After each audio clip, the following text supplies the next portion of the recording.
I don't know about you, Ron, but I can groove on that song all day long, bud. Yeah, it's a great song. Yeah, this is the Common Good Radio Show brought to you by Veteran Rescue Mission. I am Pastor John McLean of the Veteran Rescue Mission, here with Mr. Ron Arenas of Picture Rocks Cooling, Heating, and Plumbing. Hello, we're back for another show. Another show. Yeah. I'm guessing you're still keeping people cool all summer long. All summer long. Man. Yeah, I mean, and you have this look on your face today, like you guys have been really busy lately. Yeah. It's a long summer. Yeah, I could imagine. But I am so thankful for you, not only in my own house, but for the city of Tucson that definitely needs it so much. We're already ornery enough. If our ACs weren't working well, that's right. It would be it'd be rough living. And if you haven't been to Picture Rock Cooling, Heating, and Plumbing's Facebook page, definitely check it out. It's fun to watch, particularly like the systems that you put in, or like kind of the way that you kind of do stuff on the drop of the hat, emergency installs you guys do. And we try to put some fun stuff in there too. Yeah, it's super cool. Try to keep it light. Yeah, it's super awesome. And just like definitely, I've been loving the pictures that you have of the crew lately. Yeah, so we like doing that. Yeah. So Picture Rocks Cooling and Heating.com. PictureRocksCooling.com. PictureRocksCooling.com. So, but this would not be the Common Good Radio Show if I did not give grace to a very loving Father that's definitely blessed everybody in this studio. I mean, we're going to have a party in here, I feel like, because we just got a lot of awesome people that are bringing a lot of love. And none of that would be possible without a very loving God. And today I want to read the Lord's Prayer. It goes a little something like this. Our Father, who art in heaven, hallowed be thy name. Thy kingdom come, thy will be done on earth as it is in heaven. Give us this day our daily bread, and forgive us our trespasses as we forgive those who trespass against us. And lead us not into temptation, but deliver us from evil. For thine is the kingdom, the power, and the glory, forever and ever. Amen.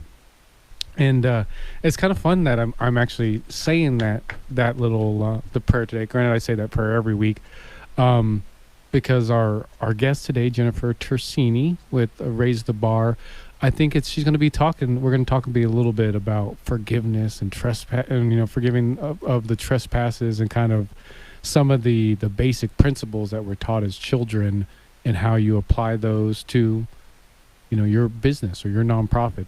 Raise the Bar being nonprofit consulting. Let's start with that.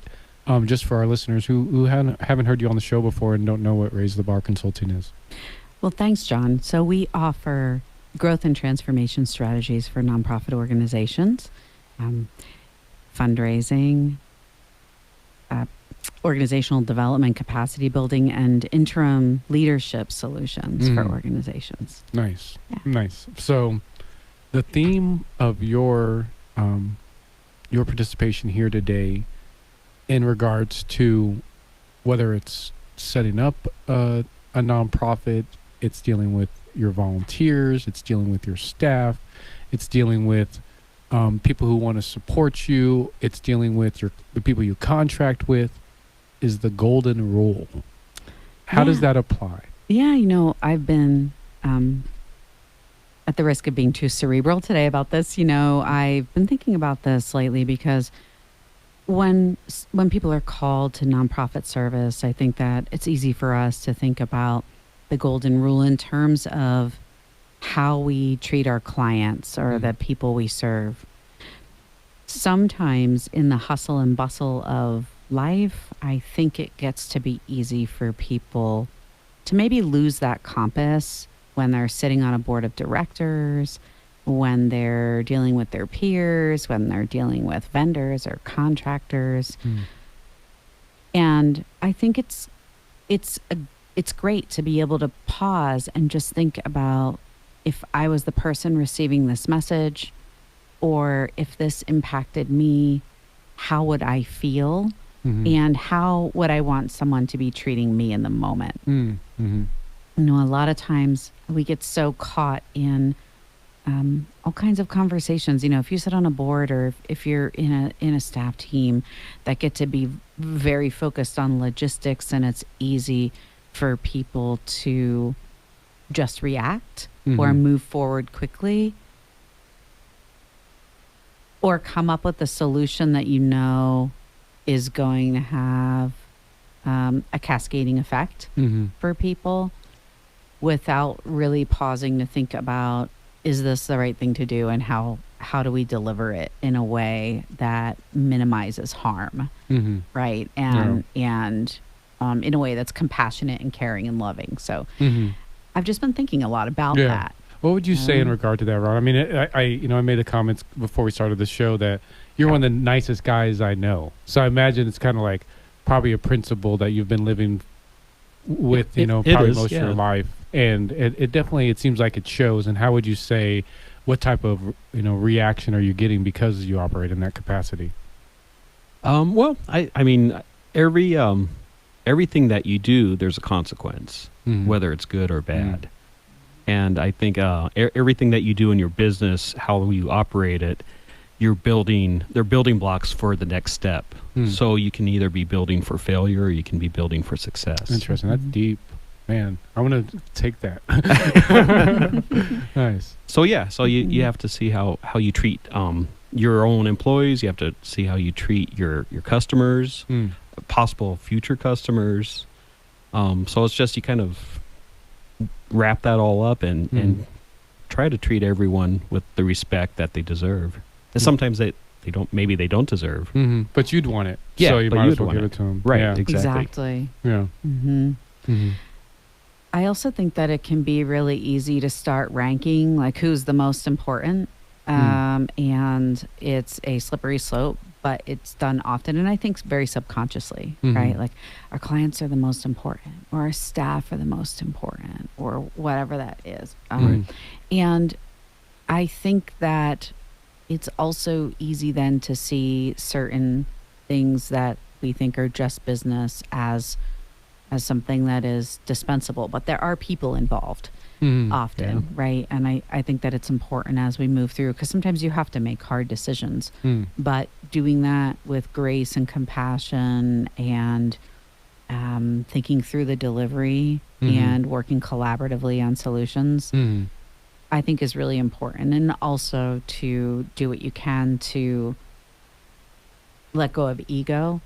I see time and again, a lot of times in the work that we do, that lots of people justify their behavior, right, as okay or fine for them. Yeah. Like, even if they're doing something they think is not awesome, they will say, well, but, in this circumstance, what I'm doing is okay. Or I asked the rest of the group and they say it's fine, right? Like a justification of behavior that could be improved. And I just think that we can do so much better for each other and for our missions, whether that is a spiritual mission or a nonprofit mission, or even a for-profit mission, by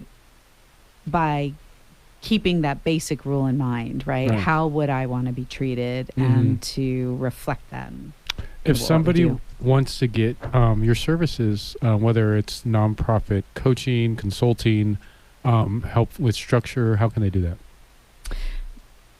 They can give us a call at 520-982-5467, or they can make an inquiry online. We're raisethebarllc.com. Awesome. Well, thank you so much for joining us, Jennifer. Thank you. That's Jennifer with Raise the Bar. We're asking special guests, all of our listeners, all of our supporters, go to the Arizona Sands Club September 6th at 9 a.m. from 9 to 11. We're having a complimentary breakfast for you. It's called the Common Good Business Breakfast, the first Wednesday of every month at the Arizona Sands Club. It's a luxury restaurant in the U of A football stadium. We'll see you there. Go to veteranrescuemission.org for more info. I always wanted to be a drummer, but I just didn't have the rhythm for it. Do you ever play any instruments? I can play no instruments at all. Okay, no, so I have no artistic ability at all. I'm with you. I can fix things, though. Do you have troubles learning languages as well? I've never really tried that much. I took Spanish in high school, and I was okay with it. Yeah.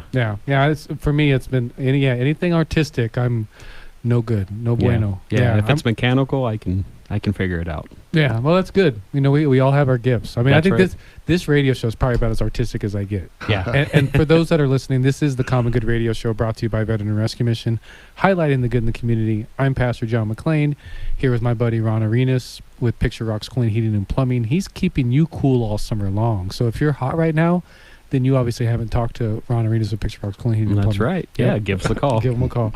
What is the number, by the way? It's 520-440 Pixrox9 or Easy. pixroxcooling.com.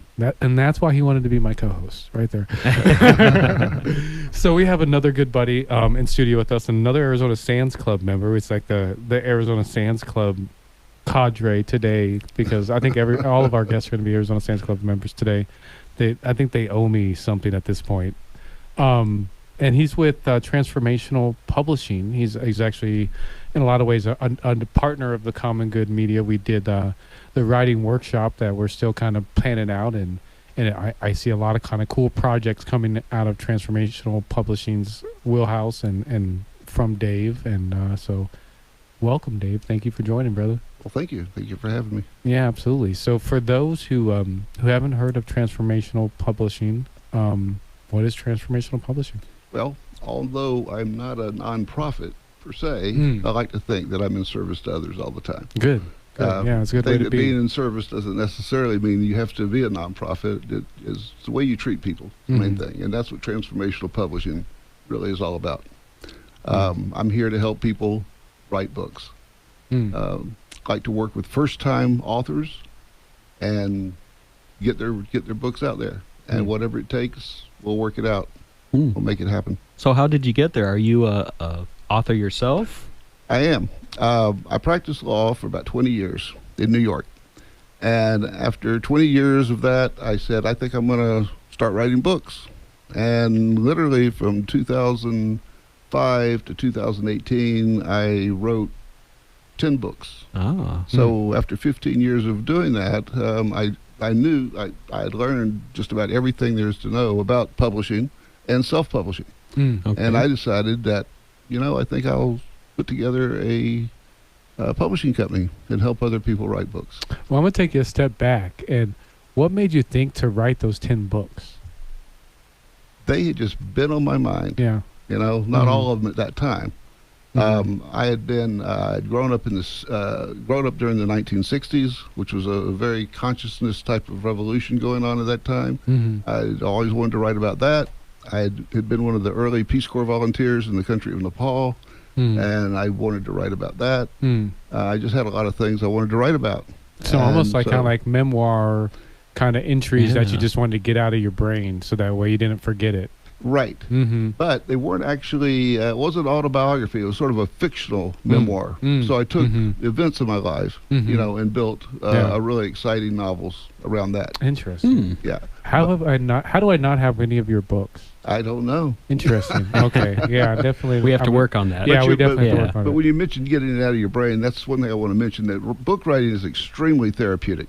Everyone, whether they realize it or not, has experienced trauma in their life. But you have all this stuff going on in your head, and it's very unorganized, and so when you get it out of your head and put it into a book, it becomes organized, it's thought out, and it's there. You can get it out of your head. Yeah. So people who have had bad experiences in their lives, it's good to write about it. Yeah. It really does. It changes your life. People who have written about their traumatic experiences or their bad events, they come back changed. Yeah. It's a wonderful therapeutic tool to do. Yeah, I agree 100%. I mean, and I don't think you and I have ever talked about this idea, Ron. I'm surprised you haven't written a book if you haven't. You've mentioned a couple. Yeah, things to just me a because couple I times, know there's just so many books inside of you. I mean, you're just such just a high character person, and success leaves clues. So I know that if you were to kind of just tell different stories in your life, it would really inspire a lot of people to do special things. So that was kind of. Wow. That's why I keep saying it. It's not because I'm that good of a salesman, I promise. but it's kind of like to segue on that idea is like when you were thinking to write a book, and and I've written a book as well. I self-published a book, and you're right in regards to kind of the therapeutic value of it. It's like, one, I need to get out of my head so I didn't forget it when I'm my memory starts fading even more than it already is, and two is just like, oh man, let's get it off my heart. Like this was heavy for a really, really long time, living on the streets and everything I went through to get to this point, to be able to to tell about it, inspire the next person. Like that's really powerful work. And I know when I decided to do it, I knew this may not make me a single dollar, which I make probably maybe $100 a month off of my book through Amazon. God bless America. That's actually a lot for the longest time I didn't make anything. But is when writing a book, should an author like shoot for making money? Should that be their primary motive on it? You're probably not going to make a bunch of money off your book unless you're an established author and you already have some sort of a following. That is, unless you've worked for the White House and now you're a whistleblower, then you might do better. Yeah, but I can't do that. For your first book, I always tell people, write it for yourself. Write about what interests you, what you want to learn about, and think of your first book as a practice novel, because chances are it's not going to be perfect. And it'll build your self-confidence by seeing it published, and it will teach you to be a better author. And then you can become more effective in helping other people and getting your message across. Interesting. So we probably have about another minute and a half until we get out of here. Real quick, give us like kind of a brief understanding between the difference of traditional publishing and self-publishing, and then following that, let our listeners know how they can connect with you if they need to. Okay. It usually takes more than a minute, but I'll be very brief. Yeah, I believe in you. I believe in you. Let's act like we're in the courtroom and the judge says, I have 2 minutes, so I got to go to lunch. Yeah. It's about understanding the pros and cons. Self-publishing, you're bypassing the middleman, the publisher, and you can make more money and it's faster. Traditional publishing, they're going to really scrutinize your book. They're going to maybe tell you to write more or write less, get some rid of it, or throw it all in the trash can and start over. With self-publishing, you bypass all that. You're going directly into print. So what I do is like a hybrid. I'm there to proofread your book if you want that done. If you don't want it done, we will just edit it, to edit it for punctuation and grammar and that sort of thing, and get it published for you as quickly as possible. Nice. So it's your choice which way you want to go, if you want to go one way or the other. And I just do the whole thing for you. I get it into the publishing format, get your ISBN code set up for you, your copyright page, your contents page, your headers, footers, numbers, photographs, then create a front cover, back cover, put the whole thing into the distributor's computer, and they put it out on Amazon.com and 15,000 other internet sites. Nice. And then if you want to go into bookstores, we can do that. How can they get a hold of you? You got 5 seconds. My website is transformationalpublishing.com. Email getpublished777@gmail.com. Phone number 850-252-0706. All right. Well, thank you so much, Dave, for joining us. Thank you for having me. Dave with Transformational Publishing. Special thanks to our sponsors, Picture Rock School and Heating and Plumbing, Inspired Life Mortgage, Inspired Life Chiropractic, Pep Inc., Gap Ministries, Better Business Server in Southern Arizona, C in Photography, We Care Tucson, Action Print and Copy, Sabino Investment Management, Kiki Rogers with Country Financial, White Stallion Ranch. We'll have all that and more after the break. This is the Common Good Radio Show, brought to you by Veteran Rescue Mission. You a Beach Boys fan, Denise? Of course. Yeah, you Did look you like see a me Beach dancing? Boys fan. Did you see me? Yeah, Yes. yeah, I definitely see that. You, those that are listening, She doesn't know who they are. no. Yes, I do. I made one mistake, and now she just doesn't let it go. I don't understand. Well, that's the loving boss friendship you guys have. You guys are boss of me's. I don't know. I know what the Co-working friends. Yeah, And there you go. For sure, absolutely. Yeah, I love you guys' energy every time you're in the studio. And if you guys don't know, that's Denise Denise Alvarez and Irene Coppola with Better Business Bureau serving Southern Arizona. And man, you're whether it's your videos or just being in studio with you guys, it's always a pleasure. So thank you. Thank you. Yeah, absolutely. And for those who don't know, this is the Common Good Radio Show brought to you by Veteran Rescue Mission. I'm Pastor John McClain here with my buddy Ron Arenas with Picture Rock's Cooling, Heating, and Plumbing. It almost feels like a family affair, like all day to day. Like our guests, like we all know each other, we're all familiar and friends, and it's like we're here. We're here, people. The good people are all know each other. And funny enough, one of those good people being Travis with Tucson Trades, right? Is that the right? Yeah, Tucson Trades. I just happened to bump into this guy when I was doing, my work out on the streets, helping the unhoused population, which is kind of the foundation of what we do. And here he is again, right in front of my face, talking about his awesome work that he does. So welcome, Travis, and tell us about Tucson Trades and what you guys do. Well, first off, I want to thank you for having me, and I appreciate being here. And my name is Travis Freeman of Tucson Trades, and Tucson Trades is an idea and kind of an event that was born out of necessity for vendors that struggle in July. Primarily, a lot of folks start to have a big break in their business around the peak of the heat in July. That's for a lot of reasons. People don't necessarily want to get out and about. They don't want to get around town. And then also they're trying to save money because their electric bills are high, gas prices are getting high, things like that are always an issue. So making it out is always going to be a challenge in July for most businesses, and bringing people in and retaining people is always an issue as well. And that's going to be for brick and mortars. So if you look at the folks that are out there making a living at markets and the ones that are out there at flea markets, vendor markets, farmers markets, things of that nature, July is going to be the biggest hurdle of your entire year. Right. So we would be out at other markets around town, and we would notice the problems that people are having in 85, 90 degree weather. And then obviously, you know that the 110s are going to be coming.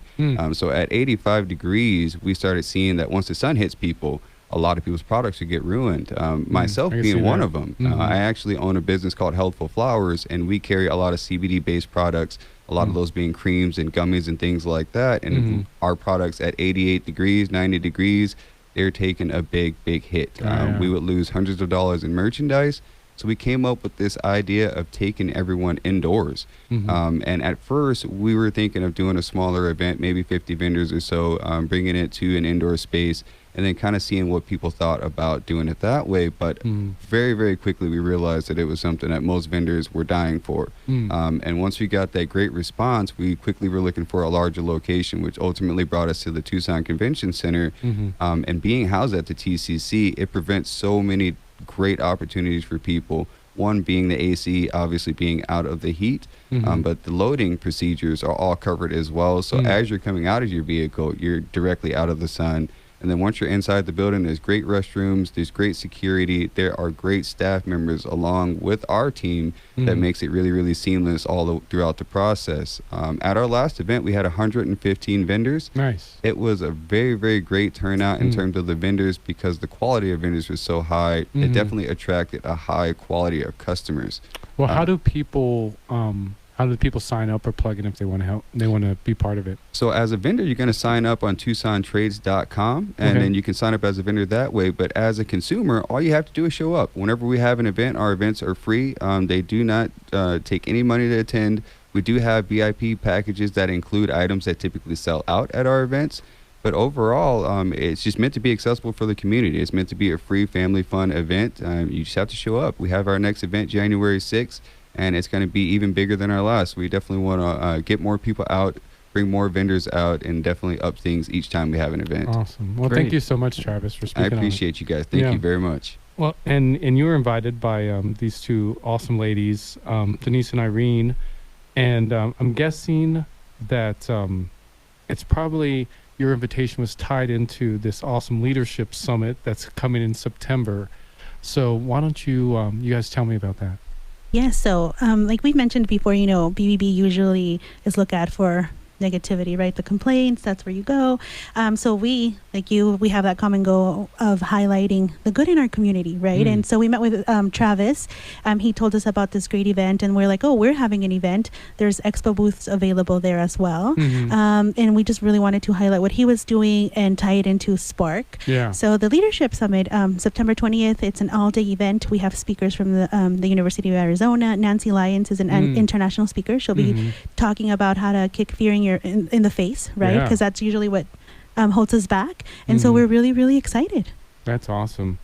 And so tell us when the event is, where the event is, kind of more of the nuts and bolts of this event.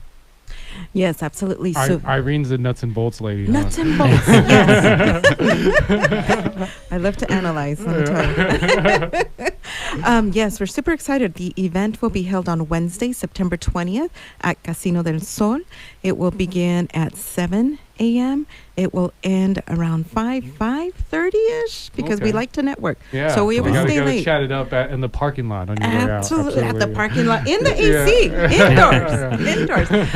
But yeah, we're going to have a wide array of speakers, and it's a great opportunity to get your staff in a place where they can have access to these experts of the community and in their subject matter.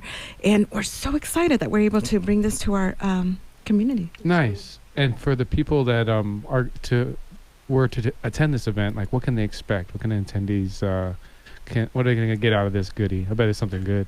They're going to get a full day of knowledge and wide variety of knowledge. Again, Nancy Lyons, Dr. Paul Melendez, Chris Hazen Molina, Michael Tucker, and Brandy Ferrere. And they're going to get fed all day long by fabulous food from the casino. We have the fabulous expo area. They'll have a wonderful opportunity to network with hundreds of businesses. So it's going to be a great day. You won't want to miss this. Yeah. And sadly enough, I mean, I hate to even say this, I have yet to go to a Better Business Bureau I event. know. But everybody I talked to, I know you've probably been to them. Oh, yeah. Yeah. Everybody I talked to, Ron's they a say VIP.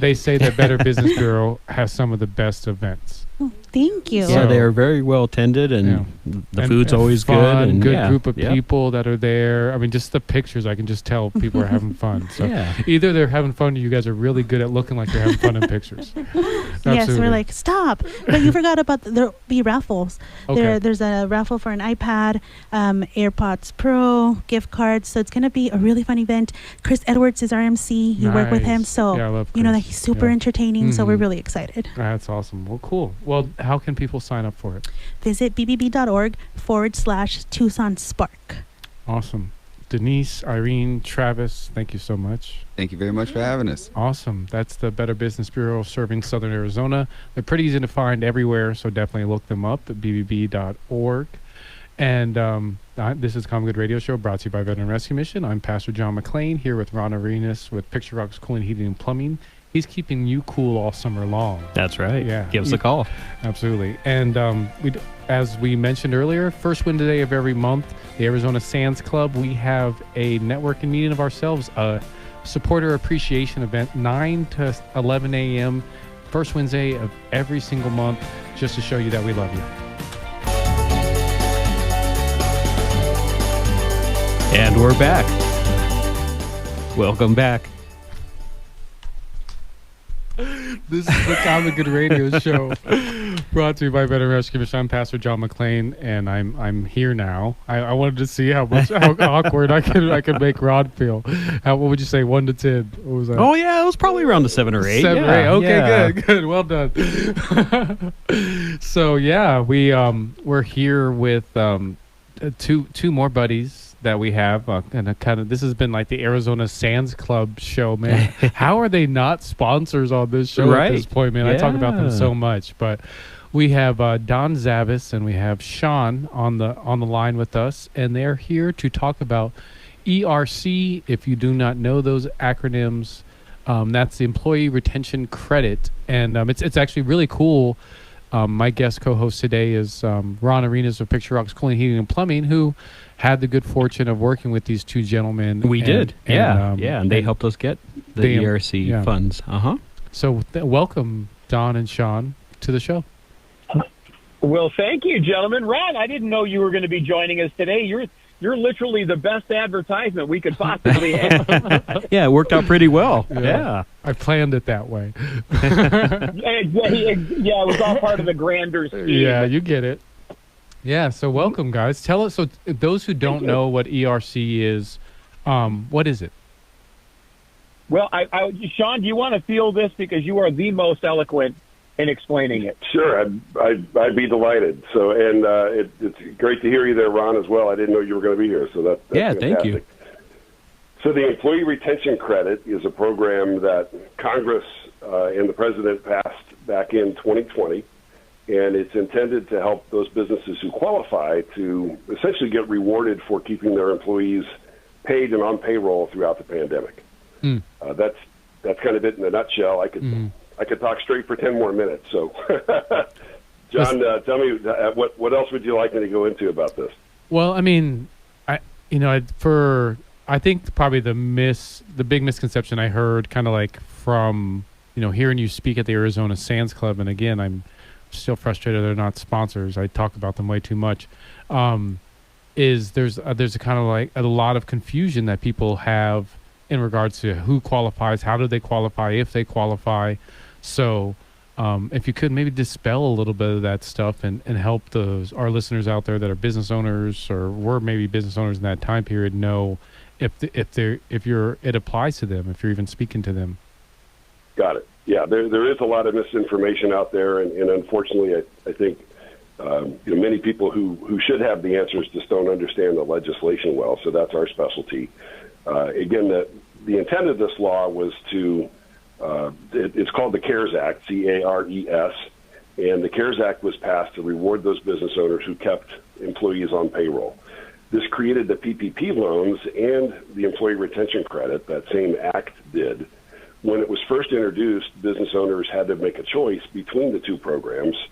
PPP was easier to get, it was fast, and it was well publicized, so most businesses took advantage of that back in 2020 and 2021 when that money was available. That part of the program is no longer available. Those funds ran out. Congress, I think, realized they weren't helping enough business owners who were hurt by the pandemic to get their funding. So in December of 2020, they amended the law and said retroactively business owners could apply for both.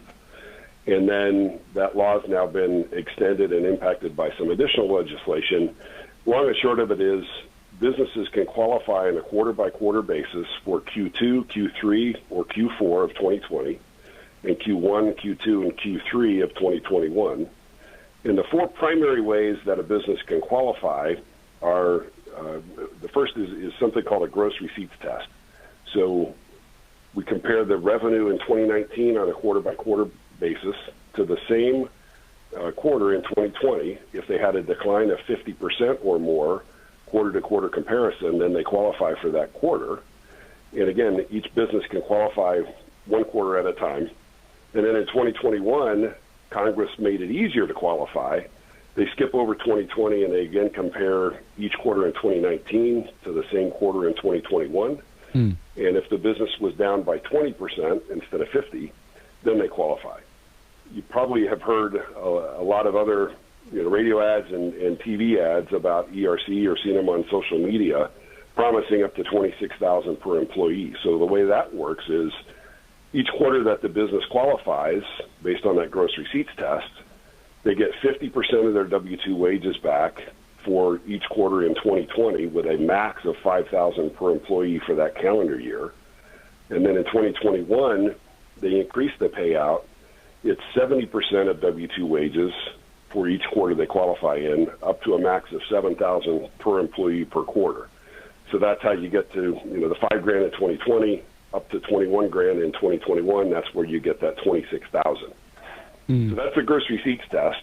That's where most accountants, CPAs, bookkeepers are familiar with that and tell many businesses that if they don't qualify based on that they flat out don't qualify, and that's simply not true. The IRS themselves says about 80% of businesses, small businesses under 500 employees, will qualify. So the other three ways that they qualify is if they're a new business from February 15th of 2020 or more recent than that, if they were subject to government mandates and shutdowns, and then the final one, in a broad sense, is supply chain interruption. So if their suppliers were shut down by government mandates, perhaps in another state, then they may qualify that way. And again, I can go into more detail. Let me pause there and see what questions you have. Interesting. Yeah, you're just like an encyclopedia on ERC, so I love this.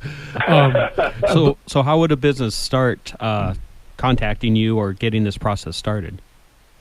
Fantastic. So, best way is send an email to me or Don, Sean, it's SEAN, at ercjunction.com. Or you can also send one to Don there, Don at ercjunction.com. Or you can call me directly. My number is 520-576-3524. And what we do is we'll do a free review. If a business doesn't qualify, then there's absolutely no cost. Our goal is we want to help the people who were hurt by the pandemic who deserve this money. And we'll do that free review. If they don't qualify, there's absolutely no cost. Interesting. So tell us about maybe some of the success stories that you've had in the process. I know as we started off with, you've worked with Ron, but we'll wait. I'll have him speak about his experience in the process here in a minute. I don't want to put him on the hot spot just yet. So tell us about some of your other success stories with the people that you've worked with who possibly maybe didn't think that they were even would qualify, or when they did qualify, they received so much that they give you a big kiss on the mouth.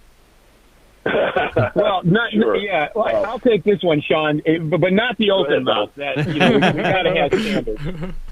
So I think that the claim to fame that I always hang my hat on is I cannot tell you what a giant percentage of our clients come to us and say, my accountant said I wouldn't qualify. My my CPA said I wouldn't qualify. My bookkeeper said I would. My tax lawyer said I wouldn't qualify. And I would ask them very simple questions. For example, did you have problems buying products? Was it, did you have any interruptions of your supply chain? They're like, oh, yeah, my God, we've got a collision shop said parts that I used to get in 5 days took me 6 weeks to get. Or I would say, were you closed down by government mandate? And they would say something like, in the case of a restaurant, they'd say, well, no, we were considered an essential service, but we had to close half of our restaurant because we had to have people 6 feet apart. Mm-hmm. Well, you've been in any restaurant. If you've got a restaurant that has booths that you'd sit in, you might be 10 inches away from someone back to back on a booth. So even though a lot of these organizations that were told by their trusted professionals they wouldn't qualify, we would ask them some very, very simple questions. And lo and behold, yes, they are absolutely qualified. And to date, I don't think that we've literally had, and I mean, we're talking a huge volume, have really had anyone who said they weren't qualified and ultimately found that they weren't qualified, at least for something. So really, I think our claim to fame is that, as Sean mentioned, there's a lot of misunderstandings. And again, I will also say that we ourselves are absolutely ethical, absolutely honest. I sleep very well every single night. I take every phone call that comes into my phone because we are very upfront, ethical, and honest. And that's the position that we take. And, if that's what you're ultimately looking for, because there is so much misunderstanding in the market. And this is really legitimately something that, people have a general suspicion from, I'm from your government, I'm here to help you. Well, this is literally something, and to date, less than 10% of the people that can qualify have actually applied for their employee retention credit. Nice. So what we believe is going to happen is there's going to be a whole bubble, because part of it is closing down next spring. Another part of it is closing down the following spring. So I think what's going to happen is everyone who's been on the fence and hears about people making money and getting their money back. And I have to wrap you up now. Don. But thank you, Don, Sean, for joining me. ERCjunction.com, right? Yes. Yeah. Absolutely. And that's Don, Sean. I'm John. We got Ron. And this is the Common Good Radio Show, brought to you by Veteran Rescue Mission. We'll catch you next week. God bless. Thanks.